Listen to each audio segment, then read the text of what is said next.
Hello and welcome to bonus episode number 180 of the Culips English podcast. How's it going? My name is Andrew. I'll be your host and your study buddy here for today's story. If you're new to the bonus episodes, what I do here in this series is I just hang out with you. I'm like your English speaking friend, and I tell you some stories from my everyday life as a Canadian living abroad in Seoul, South Korea. The story that I have for you today is about a really stressful and terrible way that I spent my morning yesterday. I'll tell you that story in just a second, but before I do, I have a very huge announcement, and that is the brand new Culips web app is now live. That's right, you can go and check it out at app.culips.com. Of course, I'll put the link in the description for you. And it is just a huge improvement over our old website. It's better than ever before. There are tons of new features and tools that you can use to study with our lessons and learn with our lessons better than ever. Features like shadowing that is built right into the app, so you can shadow with any section of the episode. Just select the part that you want to listen and repeat with. You can even record your voice and compare it against my voice or our other host's voice to see how good your pronunciation is.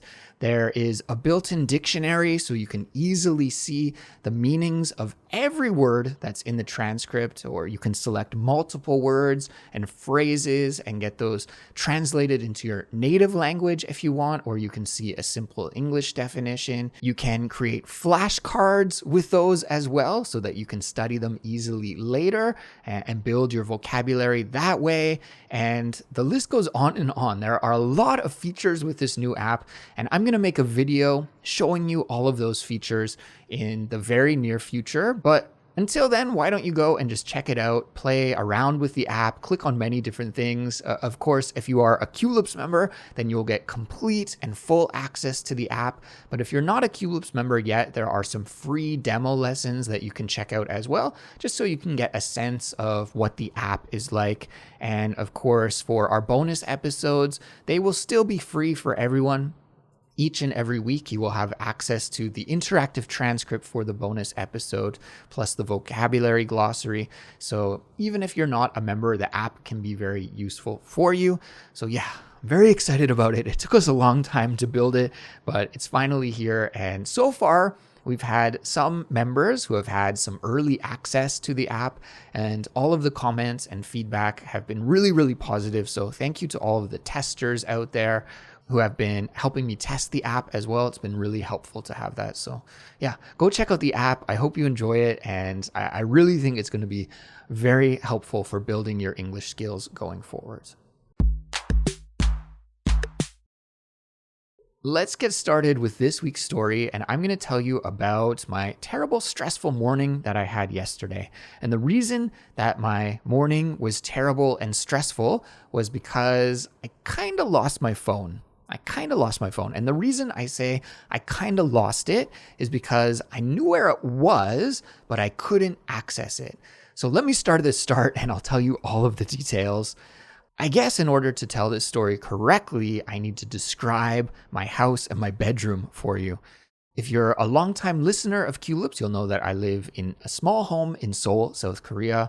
We've got a living room, a kitchen, a bedroom, and a bathroom, and a little yard out front. And that's it. Very tiny, tiny home.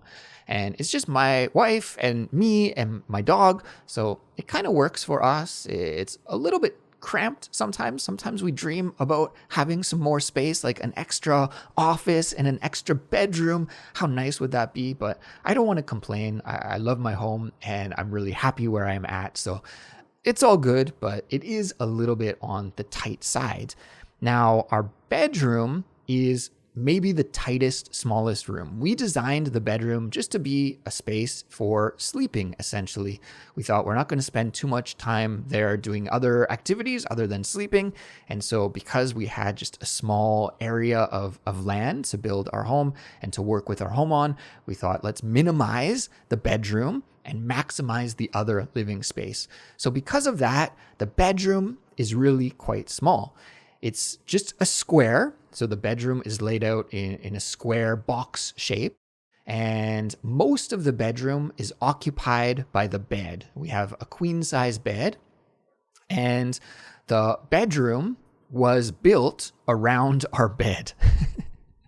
So the wall at the back of the bedroom and the front of the bedroom perfectly aligned to our bed, and our bed is installed in that space, and there's really no wiggle room or extra space in front of the bed or behind the bed. It's just snug right up against those two walls.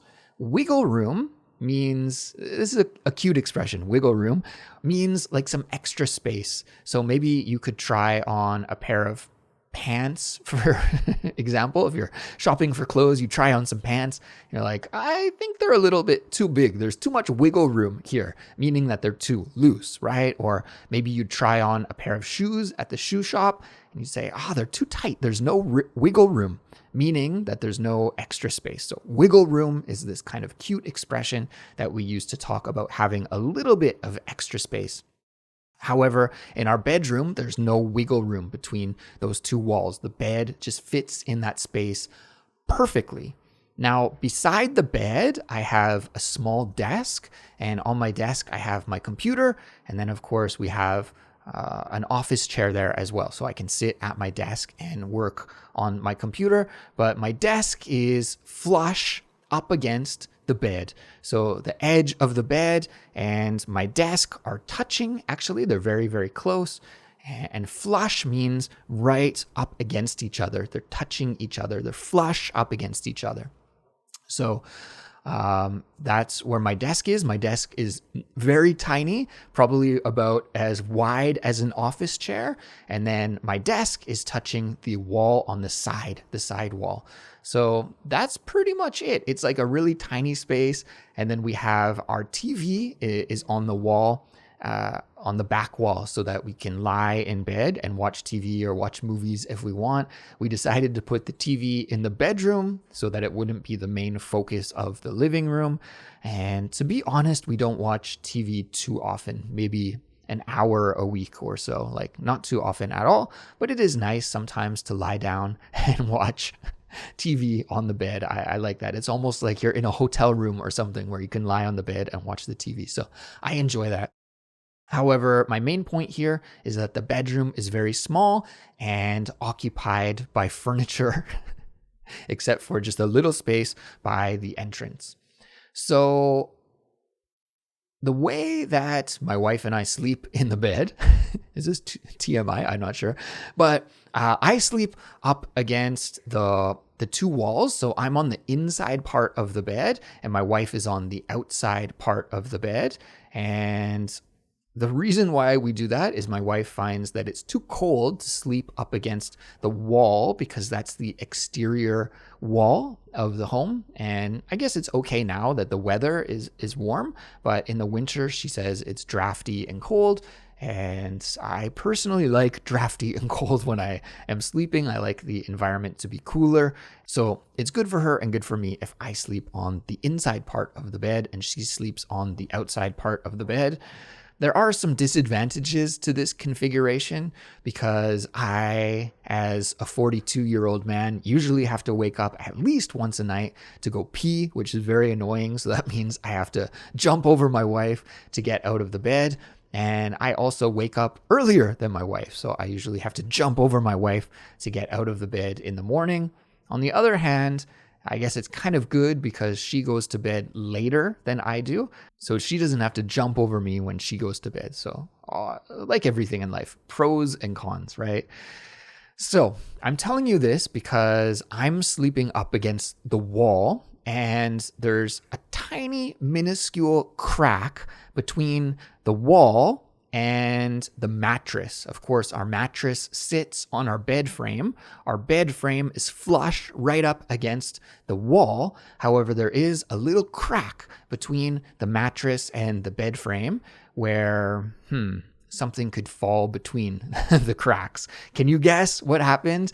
Yeah, I was sleeping and this is probably not the greatest thing to do, but I think it's pretty common, is I just have my phone charger and I charge my phone while I'm sleeping. My phone is usually beside me, or sometimes it's on the windowsill because there's a window on that wall as well. So sometimes I'll put the phone up on the windowsill, or often I just fall asleep with my phone sitting beside me or under my pillow or something like that.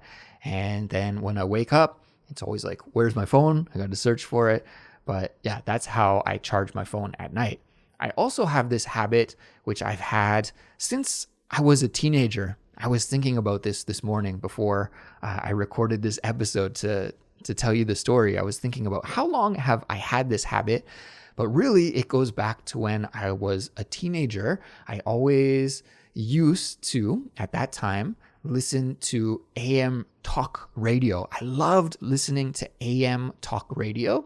On a radio, there are two different bands, right? The AM band and the FM band. FM radio is more, well, I guess it's case by case, but it's a lot of times more commercial radio. Music, there's a lot more music on FM. And AM has a lot more talk radio, so talk shows, maybe call-in shows. People can call in and talk about a certain topic with the host. And I loved AM radio when I was a kid. I used to listen to sports radio about the Vancouver Canucks, my favorite hockey team. I used to listen to this show called Coast to Coast AM, which was amazing and so fun as a teenager to listen to the show. It's all about the paranormal, about ghosts and aliens and conspiracy theories about alien landings and different conspiracy theories.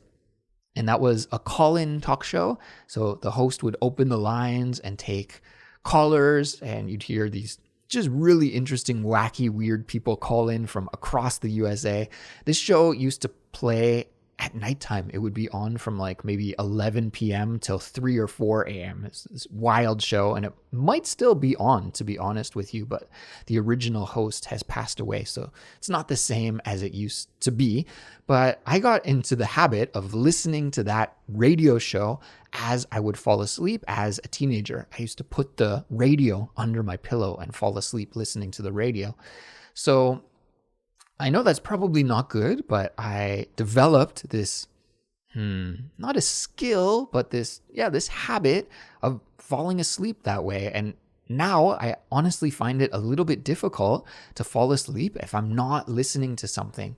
Some people like to have fans on in the background, and they'll listen to a fan on in the background that can provide like a whirring, buzzing sound to help them fall asleep. We have this word in English, lull you to sleep, Lull, lull. And so maybe that fan noise could lull you to sleep, help you to fall asleep. But for me, listening to talk radio or a talk show or a talk podcast, just people having a conversation helps lull me to sleep. So because of this, I often have my phone close to where I'm sleeping so that I can put on a podcast and fall asleep to that podcast. To be honest, it usually takes me 10 or 15 minutes and I'll fall asleep. I usually set the automatic turn off timer on my podcast app to turn off the podcast after about 15 minutes. And when I wake up the next morning, I try to remember, did that podcast turn off before I fell asleep or not? And usually the answer is no. I remember falling asleep as the podcast was still playing. So that means I fell asleep within that 10 to 15 minute period. So it works really well for me. I know some Culips listeners out there say that they do the same thing, that they listen to Culips to fall asleep, which I don't know if that's a good thing or a bad thing. I don't know if I want to have the reputation of somebody that can lull people to sleep, because then maybe it means I'm not so interesting, but whatever. That's great. You got to do what you got to do. So if Culips helps you fall asleep, then that's great. Anyways, let's get back on track here. So in my bedroom, then I have this very tight space. I'm sleeping up against the wall. I have my phone charging. I have my AirPod in, listening to a podcast as I fall asleep. And when I woke up the next morning, I noticed that I couldn't find my phone. I could find my AirPods, but I looked around and I couldn't find my phone, but it didn't concern me too much. I thought maybe it had slid under my wife's pillow or something. Of course, I wake up a little bit before my wife, so I thought, hey, you know what? Doesn't matter. Once my wife wakes up, then I'll go in the bedroom and find my phone and I can get started with my day. These days, because it's the summer right now, it's getting close to the end of summer. Thank God, because it's been a really hot and humid and terrible summer here in Seoul. And I'm really, really looking forward to the fall and the cooler weather. But because it's the summer, I've been waking up a lot earlier. And my morning routine these days is to wake up and I take our dog, Owal, for a walk, take her for her morning walk and give her her food. And then I make a cup of coffee and have a light breakfast. And then I'll do some studying. Actually, that's when I like to do some Korean studying. So I'll do my Anki flashcards. I'll watch some content on YouTube and study that way. And I spend some time studying Korean in the morning when my mind is most awake and most active. And then I'll go for a run, usually before it gets too hot. And then when I come back, then the day has started. And usually by that time, my wife is up and at 'em and started her day as well. So I thought I'll do those steps. I'll take the dog for a walk. I'll do my studying. I'll go for a run. I'll come back. I'll find my phone. Well, I did all of those things. I came back home and I looked everywhere for my phone and I couldn't find it. However, I do have this watch that I use. It's a Garmin watch. It's amazing. I love this watch. I use it for running and it's one of the best purchases I've ever made in my life. And I'm not sponsored by Garmin. It's just a really great watch that I love. And one of the cool things about this watch is that it's hooked up to my phone. And so if I do lose my phone, I can just go on my watch and there's a find my phone feature. And if I select that, then my phone is going to emit a noise. Emit, E-M-I-T, means to send out something. So my phone will emit, it will send out this noise and I can find my phone that way. And so I did it and I heard the phone ring in the crack, in that small little crack between the mattress and the wall. And so I tried to look through the little crack there and I couldn't see anything. The crack was too small. And so I decided I have to pull the mattress back. Now, pulling the mattress back to look in that crack, it sounds easy, right? Just pull the mattress back. No, I have to do this maneuver where I lift a corner of the mattress and I pull it back at the same time. And while I'm doing that, I have to be careful about the TV that's hanging on the wall, that I don't knock the TV off the wall as well or hit it off of its mounting bracket, right? So it's not so easy to just slide the mattress back. So I did all of these things and my mattress is pretty heavy as well. It's this like big, heavy duty queen mattress. So it's a little bit of work. So I did it. I pulled the mattress back enough so that I could see in that crack. And the result was really bad because the phone had fallen all the way to the floor and my bed frame is solid wood and there are a bunch of storage compartments under the bed. So it's pretty solid wood. Like that edge of the bed is all solid wood and there was no like places where I could put my hand down. I tried to squeeze my hand between the gap between my bed frame and the wall, and my hand was just too fat to fit in there. So I called my wife and I said, "Wife, bring your skinny hand here."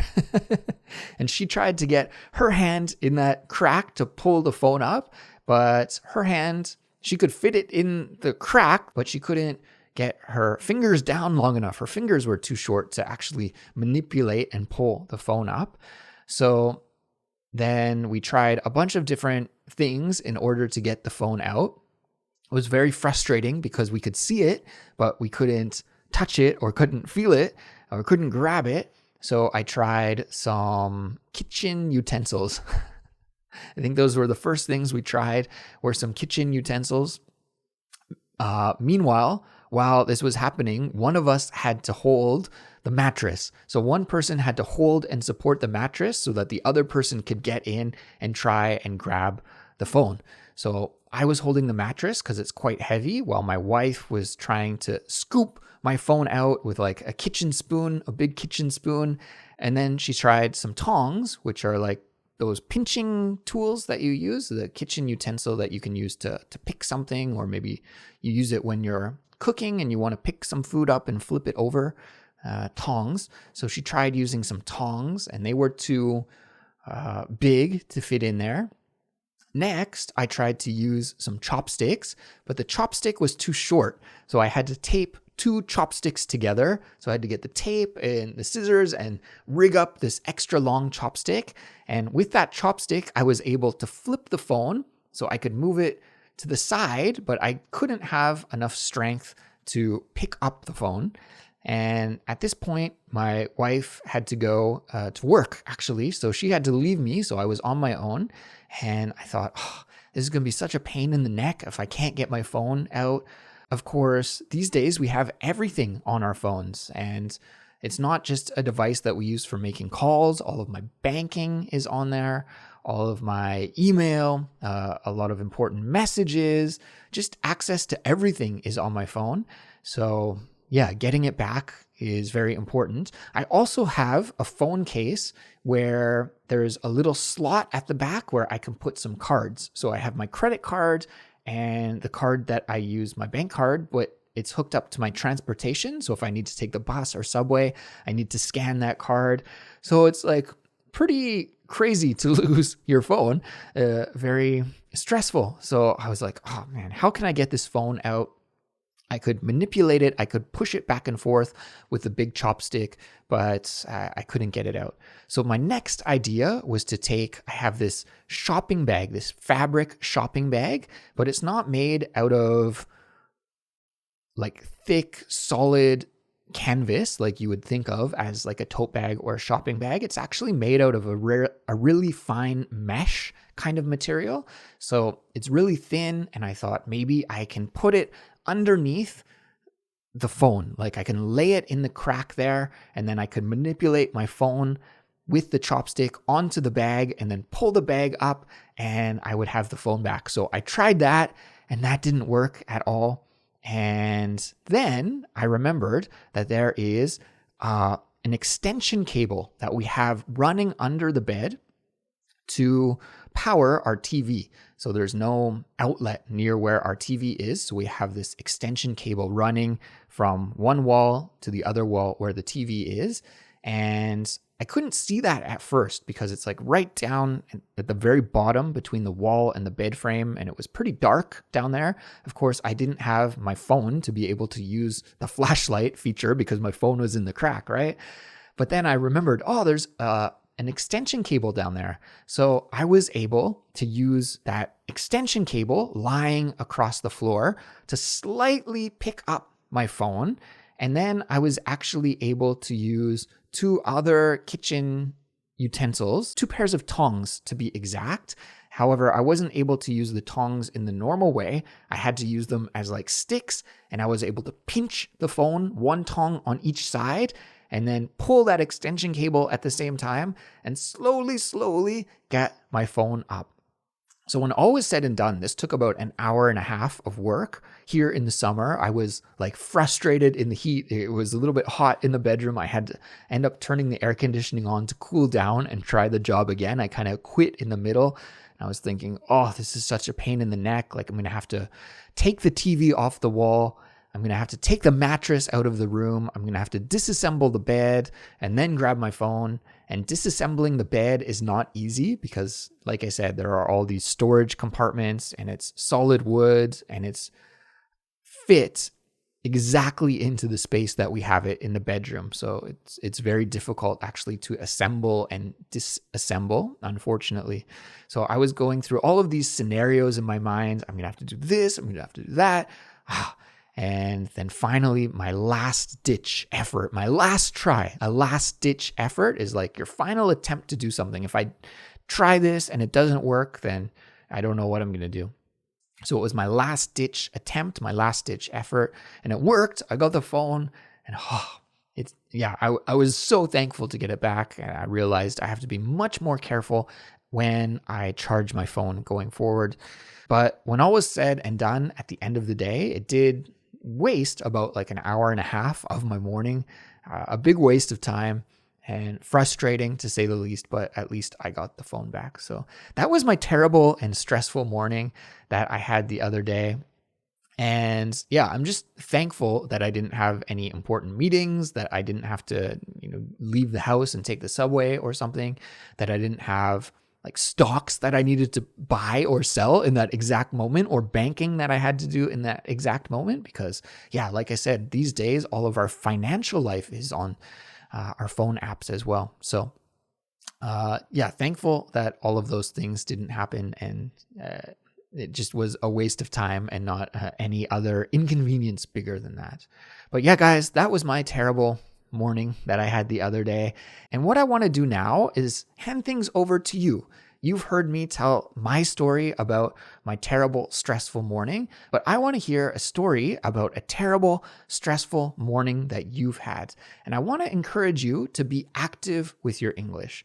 Of course, when you are at the intermediate to advanced stage of learning English, doing a lot of time listening is super, super important. It's like extremely essential that you spend a lot of time listening to English. So you've done a great job here. I've been rambling on and on for probably 25 to 30 minutes or so. So you've done a great job listening to my story, but just listening isn't enough. If you really want to take your speaking to the next level as well, you should do some speaking practice, right?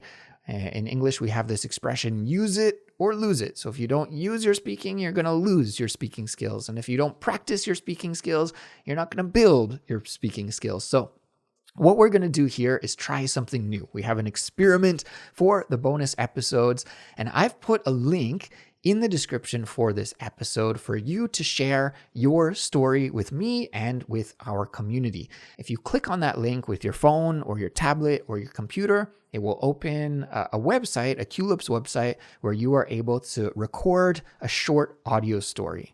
I know I go on and on and on here to tell you a story for maybe too long, I'm not sure. But for you guys, I want to keep it short and sweet. So you will have 2 minutes to record your story.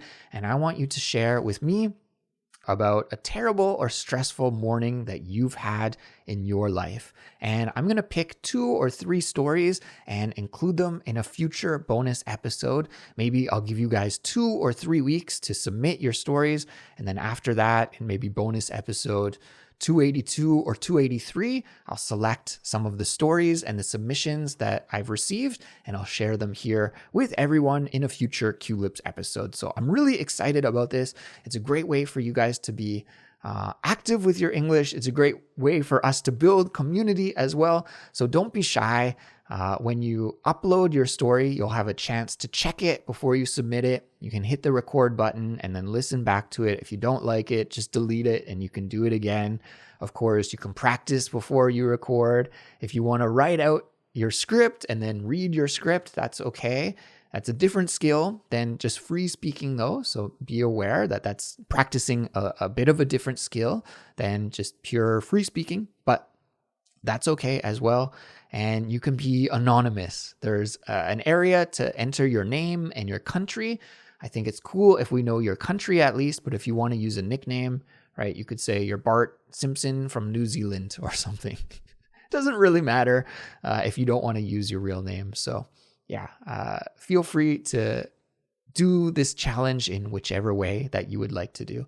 But I'm looking forward to it, to hearing what you have to say, and just click the link in the description for this episode to upload and send me your audio story. And of course, don't forget to check out our new app as well, app.culips.com. It's awesome, guys. I've put a lot of work into it, and I think you're really going to like it. So check out the app and let me know what you think about that as well. But for now, I think that's it for today, guys. Take care. Have a great week up ahead. We'll be back soon with another brand new Culips episode. Until then, take care and goodbye.